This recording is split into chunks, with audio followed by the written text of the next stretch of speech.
মানুষ সবচেয়ে বেশি অনুরক্ত থাকে কোন বিষয়ের প্রতি? Emotional attachment.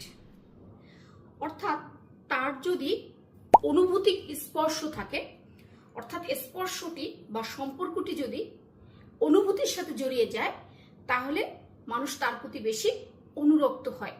যেমন যে মা বাবার সাথে শিশুদের এই অ্যাটাচমেন্ট বেশি থাকে, ইমোশনাল, তখন কিন্তু সেই মা বাবাকে বাচ্চারা বেশি ভালোবাসে।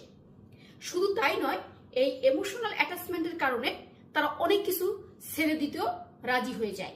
মানুষ অনেক কিছু ছেড়ে যায়, যেটা আপনি দেখবেন যে আপনার ক্ষেত্রে যে ইমোশনাল অ্যাটাচমেন্টের দিক থেকে জড়িত, তার অনেক ছোটখাটো অপরাধ বা তার ছোটখাটো দোষকে আমরা একদম গ্রাহ্যই করি না। এটি মার্কেটিং এর ক্ষেত্রেও অনেক বেশি গুরুত্বপূর্ণ। যেমন দেখা গেছে যে অনেক দোকান থেকে আমি অনেক দিন সদাই ক্রয় করি